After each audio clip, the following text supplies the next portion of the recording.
Je voulais dire quelque chose aux enfants de Dieu, soit aux humains, que c'est Dieu qui était la première personne de porter notre corps. Lorsqu'il est venu créer l'homme, c'est Dieu qui était la première personne de porter notre corps. Lorsque l'homme a transgressé sur la terre, il faudra que Dieu vienne encore sur la terre pour venir sauver l'homme. Et lorsque Dieu est venu sur la terre pour sauver l'humanité, il est venu au moyen de Jésus-Christ. Au moyen de notre Seigneur Jésus-Christ comme humain. Parce qu'au commencement, il avait commencé par l'humanité. Et ils doivent encore venir par l'humanité. Et Dieu est venu en Christ à l'image d'un humain.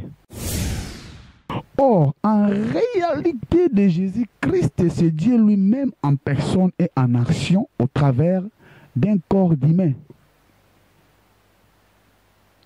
Comme l'humain était péché, et il faudra maintenant Dieu lui-même vienne encore dans un corps humain pour délivrer l'humanité.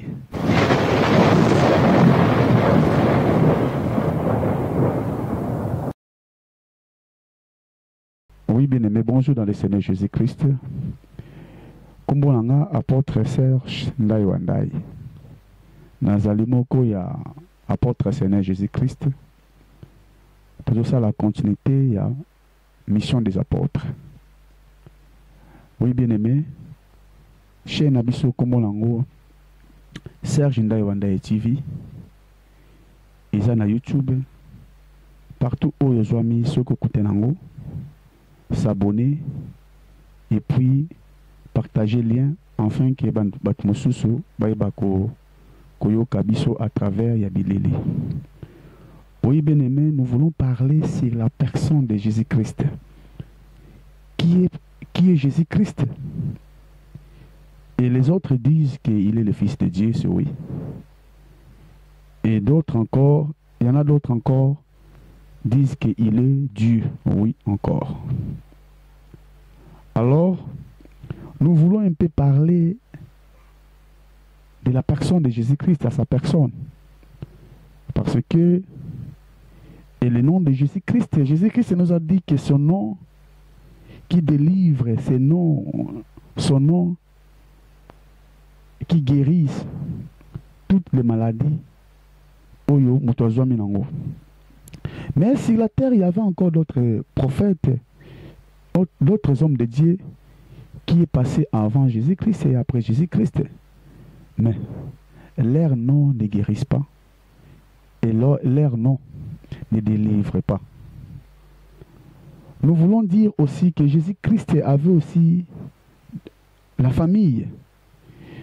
Et Atika peut prendre ici sur la terre. Oui, bien aimé. Et tout dans Jean chapitre 1, c'est par là, la Bible nous a dit que non. Au commencement était la parole, et la parole était avec Dieu, et la parole était Dieu. La Bible nous dit qu'au commencement était la parole, et la parole était avec Dieu, et la parole était aussi Dieu. Dieu. Et la parole s'est faite chair.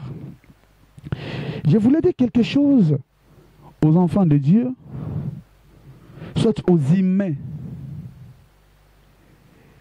que c'est Dieu qui était la première personne de porter notre corps. Lorsqu'il est venu créer l'homme, c'est Dieu qui était la première personne de porter notre corps. Car il a dit, faisons l'homme à notre image. Dieu a fait l'homme par son image, par l'image de la création. Il a créé l'homme, par l'image qu'il a portée. Alors, la Bible nous a dit encore, la parole s'est faite chair.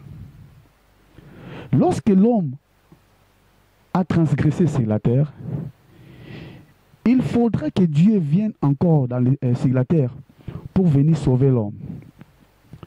Et lorsque Dieu est venu sur la terre pour sauver l'humanité, il est venu au moyen de Jésus-Christ, au moyen de notre Seigneur Jésus-Christ comme humain.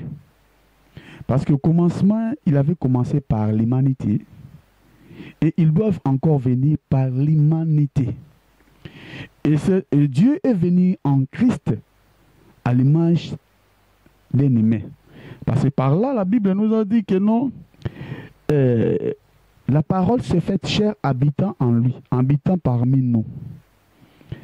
Et lorsque Dieu est venu dans l'image de Jésus-Christ pour sauver le monde, pour sauver l'humanité, car l'humanité est incapable pour qu'il puisse être sauvé. Il faudra maintenant que Dieu lui-même vienne sur la terre pour venir sauver l'humain. Et il est venu au moyen de Jésus-Christ. Or, en réalité de Jésus-Christ, c'est Dieu lui-même en personne et en action au travers d'un corps d'humain. Comme l'humain était péché, et il faudra maintenant Dieu lui-même vienne encore dans un corps humain pour délivrer l'humanité. Pour délivrer l'humain, pour sauver l'humain. Donc, Dieu, à travers des corps de notre Seigneur Jésus-Christ, il s'est livré lui-même comme un rançon, comme une offrande, comme un don, pour que l'humanité soit sauvée. Alors, j'ai des versets bibliques qui peuvent prier mes pensées. Il a dit encore, dans le livre de Colossiens chapitre 1, verset 15, Dieu est invisible, Dieu invisible, le premier-né de toutes choses, de toute la création, car en lui ont été créées toutes les choses qui sont dans les cieux et sur la terre, l'invisible, les visibles et les invisibles, trône et dignité, domination, autorité. Tout a été créé par lui et pour lui. Ici, l'apôtre Paul nous dit clairement que Jésus-Christ est Seigneur, que Jésus-Christ est Dieu. Donc c'est lui qui a créé toutes choses qui subsistent dans les cieux et sur la terre. Et toutes choses subsistent en lui. Trône, dignité, autorité. C'est lui qui a créé ça. Et c'est lui, le Dieu le Tout-Puissant. Et c'est lui le Dieu des créateurs. La Bible dit encore, il est la tête du corps de l'Église. Il est le commencement, le premier entre les morts, enfin, d'être en tout les premières. Car Dieu a voulu que toute plénitude habitant en lui. C'est par là, je mets aussi un accent parce que la plénitude, c'est autre chose. Toutes les attributions de Dieu est en lui. Or, au temps des apôtres ou au temps des prophètes, il y avait chaque prophète avec son attribution que Dieu lui avait donnée. Chaque prophète avec son portion que Dieu lui avait donnée. Mais au temps de Christ, la Bible me dit encore ici, toutes les plénitudes de Dieu habitant en lui.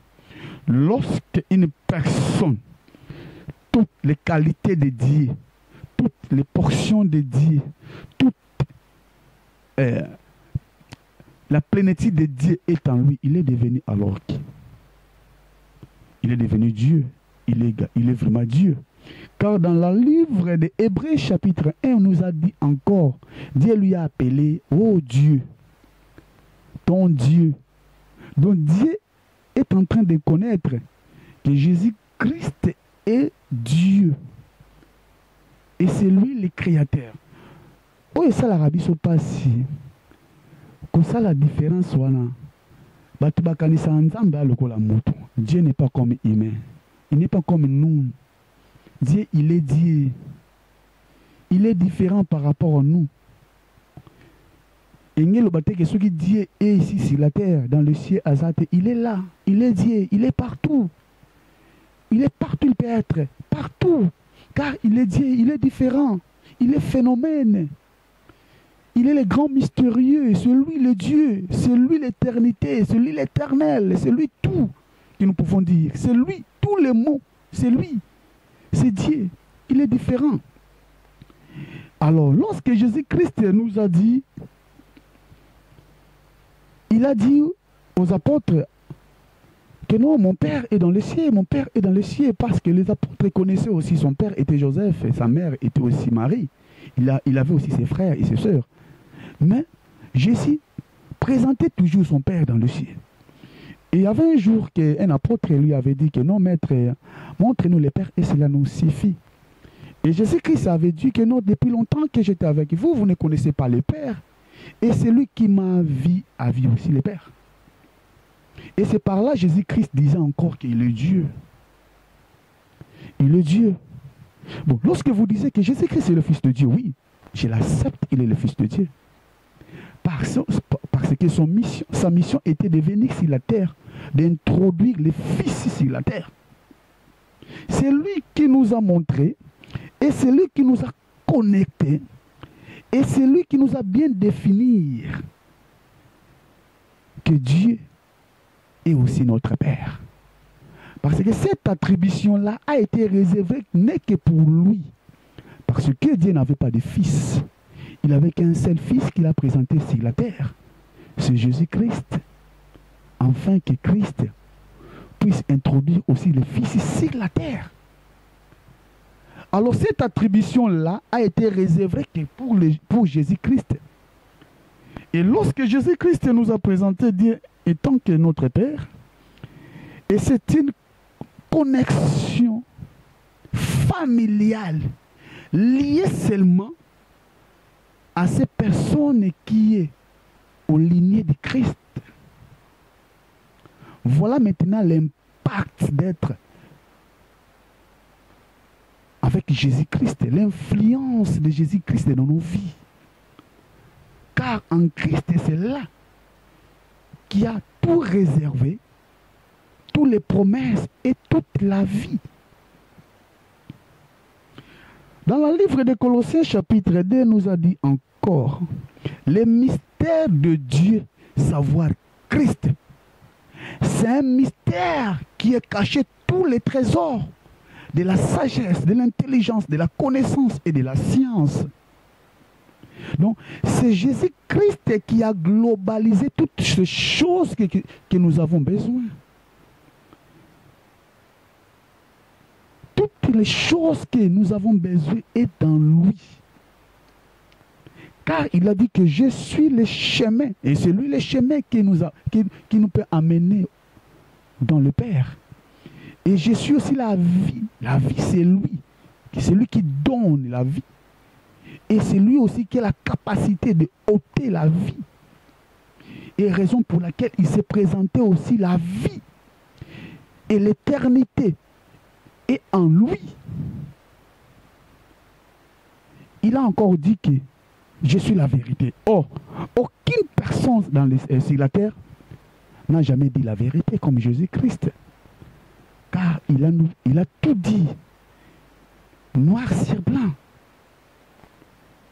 Il nous a donné des promesses qui est vraiment véridique. Jésus-Christ est aussi mentionné dans la Bible et dans le livre d'Ésaïe chapitre 34. La Bible me dit, votre Dieu, il viendra lui-même. Et lorsque Dieu viendra, le signe va se manifester. Quel signe qui était manifesté à la personne de Jésus-Christ? C'est le signe-là qu'Ésaïe avait prédit.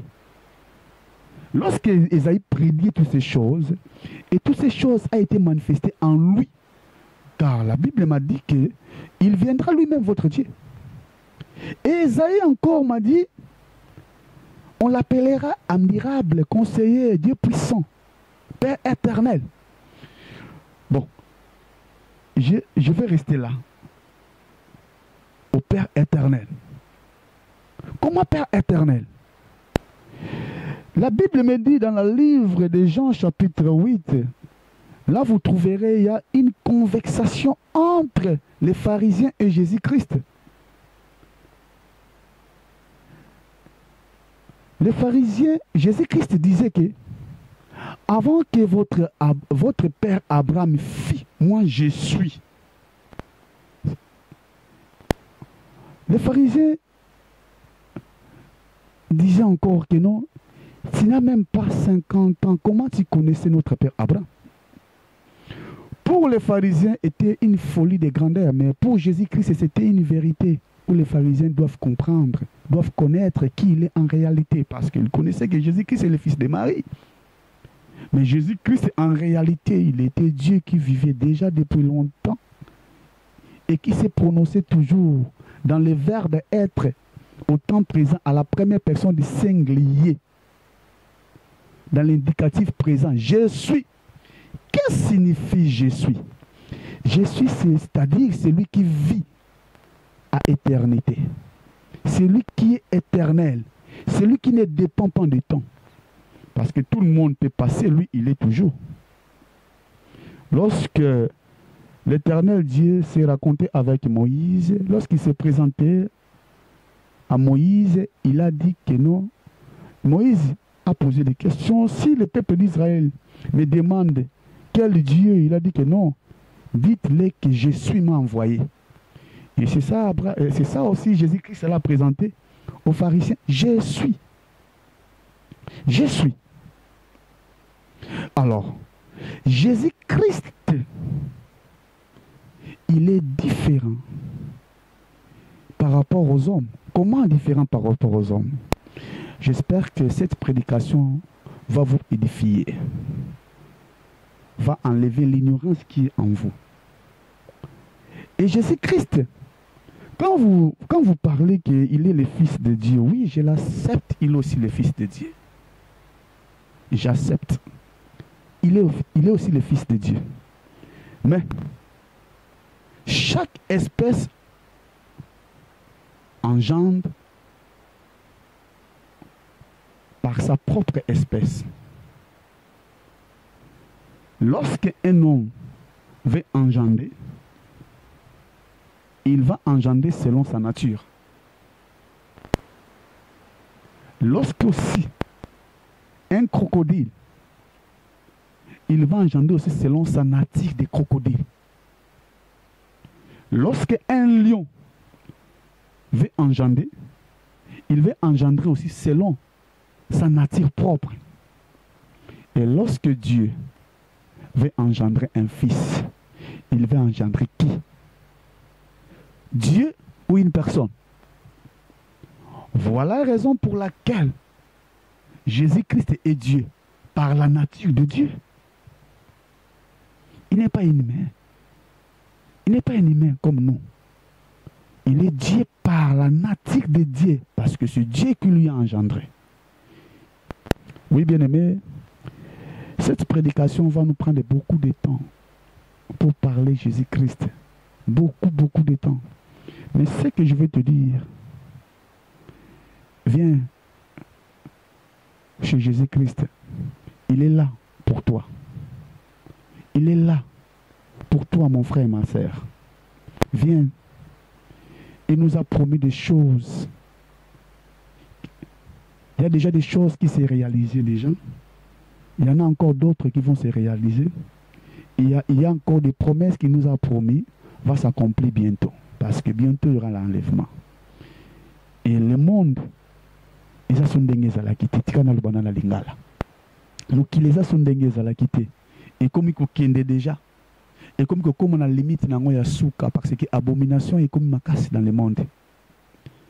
Maintenant, il y a maintenant les hommes méchants qui ont la tête